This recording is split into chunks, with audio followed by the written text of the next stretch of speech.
नमस्कार दोस्तों।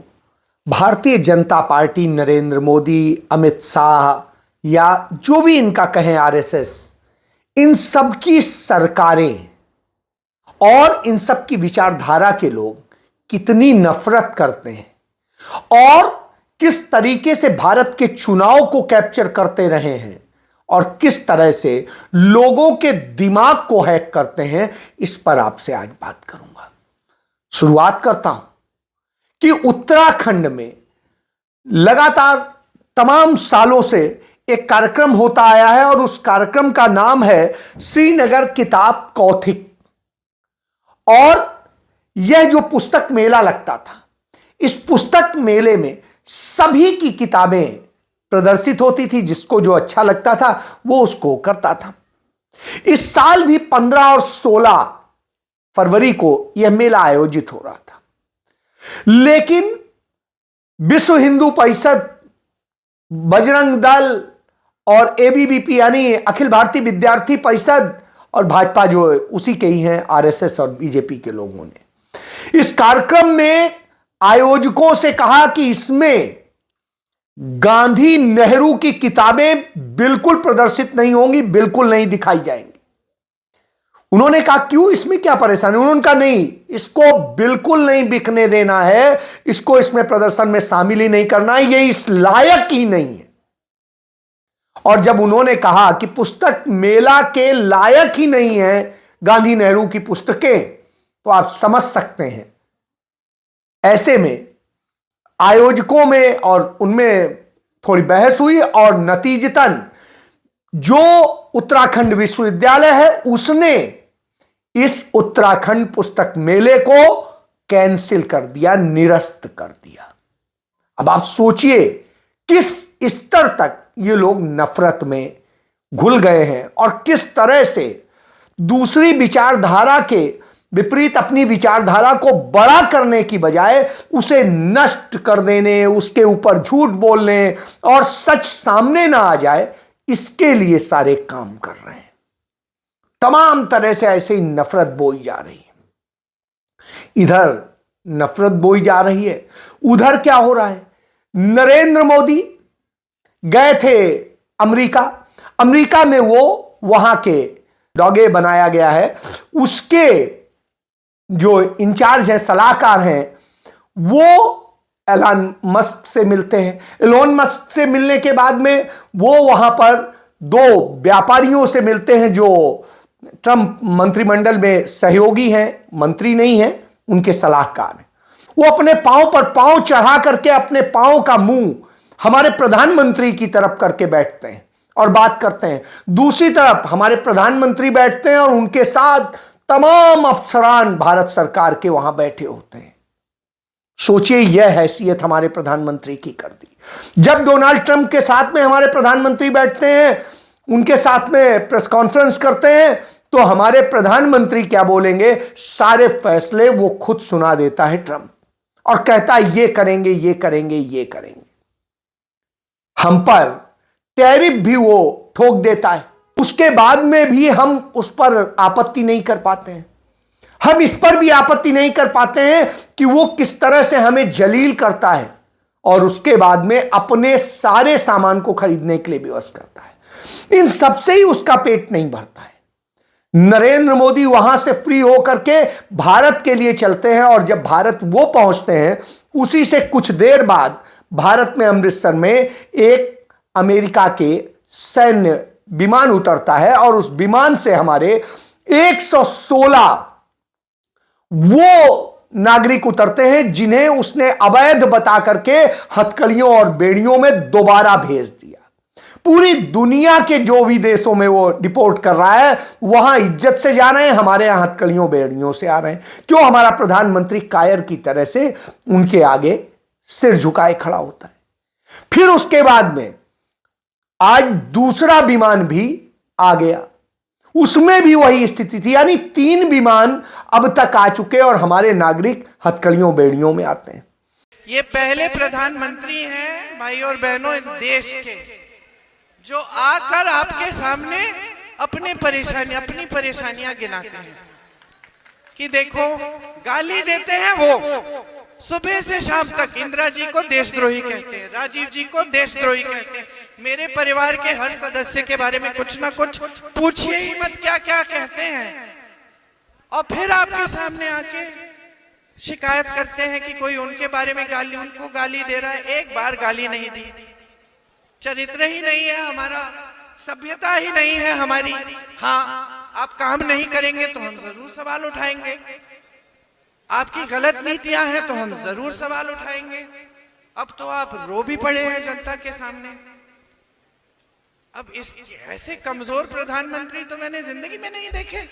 मैंने तो अपनी दादी देखी है, पूरी दुनिया हमला कर रही है, गालियां दे रही है, जंग कर रही है पाकिस्तान से। अकेली औरत पाकिस्तान को तोड़ रही है दो टुकड़ों में, एक आंसू नहीं गिरता। मैं आपको बताऊं इंदिरा जी के बारे में कुछ। जिस दिन उनके बेटे की आकस्मिक मौत हुई, 33 साल का बच्चा था, उसकी मृत्यु हो जाती है, तब मैंने देखा है उन दिनों अपनी दादी को। फिर भी अगर रोती थी तो कमरे में रोती थी, जनता के सामने आती थी तो दृढ़ होके खड़े हो जाती थी। अगले दिन काम किया उन्होंने, पीछे नहीं हटी। और ये थोड़ी सी आलोचना सुन के रोने लग गए, ये तो कमजोरी है। फिर मैंने तो सोचा कि दुनिया में कहते हैं कि बहुत दृढ़ है, ये तो सबसे सक्षम प्रधानमंत्री है, ये तो एकदम कमजोरी है इनकी। और देश के अंदर भी हम उसको नहीं, अपने नागरिकों को वो कर पाते हैं। स्थिति ये होती है, हरियाणा अपने नागरिकों को लेने के लिए भेजता है तो जेल की वैन भेजता है, जेल की वैन से हो जाते हैं। एयरपोर्ट पर उन्हें 5 घंटे बंधक बना के रखा जाता है। गुजरात के जो 3 परिवार के लोग आए थे वो बता रहे थे कि किस तरीके से 7 दिन से उनकी बेटी को बंधक बना के रखा हुआ है, और यह हालत है कि उसको वॉशरूम यूज करने पर भी किस तरह पाबंदी के तहत यूज करने दिया गया। बहुत बुरी स्थिति में लेके आया गया।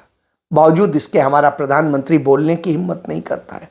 लेकिन वहीं जो एलन मस्क है वो एक प्रतिबंध अभी लगाता है नरेंद्र मोदी के आते ही। जो 182 करोड़ रुपया वो पिछले तमाम सालों से 2014 के समय से आप देख रहे हैं वो दे रहा था यहां पर भारत में मतदाताओं को जागरूक करने के लिए, चुनाव प्रक्रिया को जागरूक करने के नाम पर। और इस तरह से नरेंद्र मोदी अमेरिकी पैसे का इस्तेमाल कर रहे थे अपने चुनाव में। यही बात तो राहुल गांधी बार बार कहते रहे कि विदेशी ताकतों का इस्तेमाल करके नरेंद्र मोदी किस तरह से यह काम कर रहे हैं। तो 182 करोड़ रुपया वो आ रहा था, वह भी रोक दिया अब उसने। यही नहीं, बड़े सारे प्रतिबंध लगाए, बड़ी चीजें। इससे समझ में आता है कैसे चुनाव को हैक किया जाता था, किस तरीके से खेल किए जाते थे। और वो सारे खेल हमारे देश में हो रहे हैं, हमारा प्रधानमंत्री कुछ नहीं बोल रहा है। तो हमारी सरकारें कहां बिजी हैं? हमारी सरकारें बिजी हैं इवेंट कराने में। उन्होंने झूठ बोल करके 144 साल बाद में यह कुंभ आया है जिसे उन्होंने महाकुंभ नाम दिया। और जब महाकुंभ नाम दिया तो अब आप समझ लीजिए इस महाकुंभ में होता क्या है।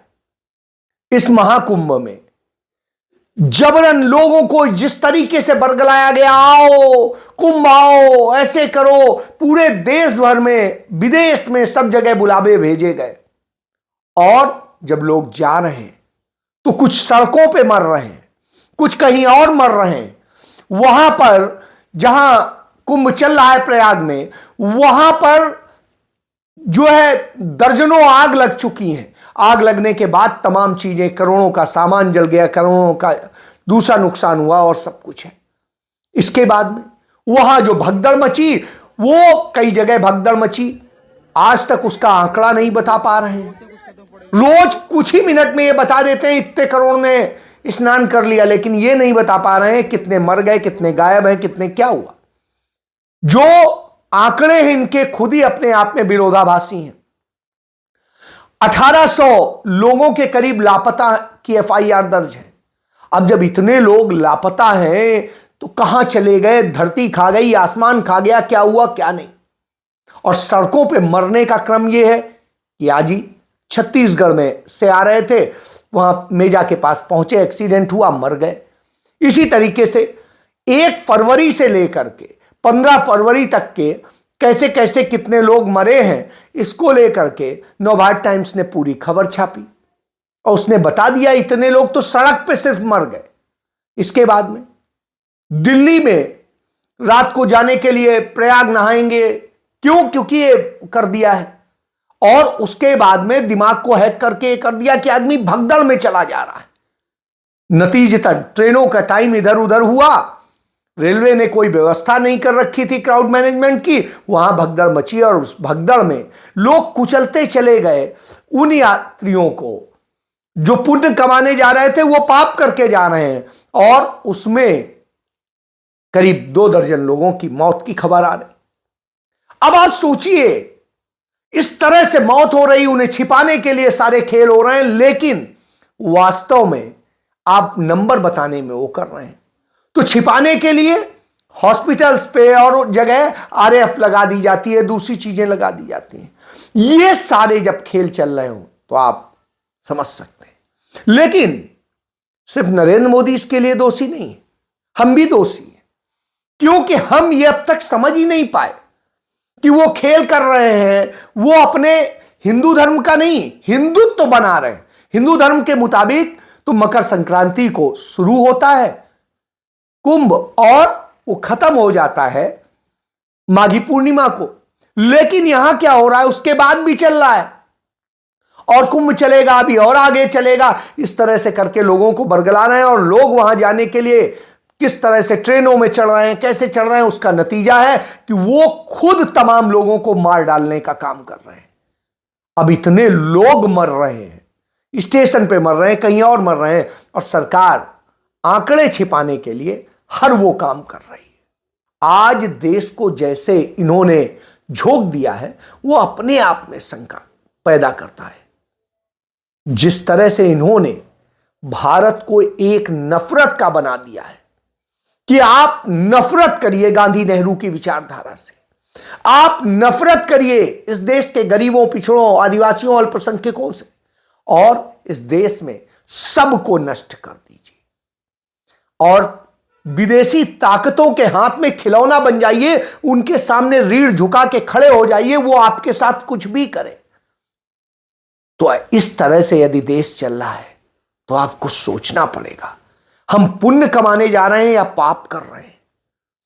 हम जा करके कुंभ में जो कर रहे हैं वो असल में पाप है। शायद इसीलिए लालू प्रसाद यादव ने कहा कि यह कुंभ फालतू कुंभ है, कुंभ का कोई मतलब नहीं रह गया। तो दुखद घटना घटी है, हम सब लोग को श्रद्धांजलि अर्पित करते हैं। रेलवे का ये गलती है, रेलवे के मैनेजमेंट से लापरवाही की वजह से इतने लोगों की मौत हुई है। मुझे काफ़ी अफसोस है। फेलियर है सर रेलवे का। फेलियर है ना, फेलियर है तब ना सर जिम्मेवारी रेल मंत्री को लेनी चाहिए, लेना ही चाहिए ना रेल मंत्री को।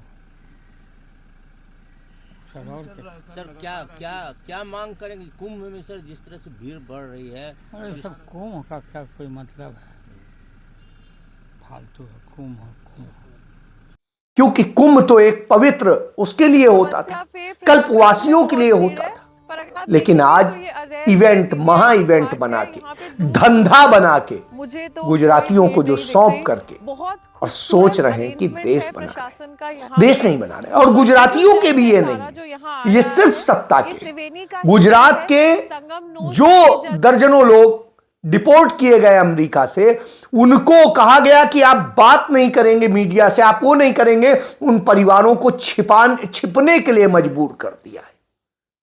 तब आप सोचिए, ये किसी के नहीं है, ये हिंदू धर्म के भी नहीं है, क्योंकि हिंदू धर्म तो कहता है सर्वजन हिताय सर्वजन सुखाय, वसुधैव कुटुंबकम, जो नरेंद्र मोदी भी बोल रहे थे। लेकिन यहां तो अपने ही लोगों को कुचल के, मार के, आग लगा के, सब कुछ करके लोग सोच रहे हैं हम पुण्य कमा रहे हैं, हम पाप धुल रहे हैं। तो न पाप धुल रहे हैं, न पुण्य कमा रहे हैं, आप असल में इस देश का बेड़ा गर्क कर रहे हैं।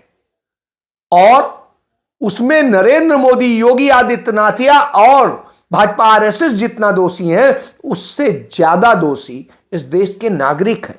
जो इस भ्रम में पड़े हुए हैं। वो प्रयोग शुरू कर चुके थे। याद करिए, गणेश जी को दूध पिलाया गया था 95 में, और तमाम तरह से ड्रामे क्रिएट किए गए थे।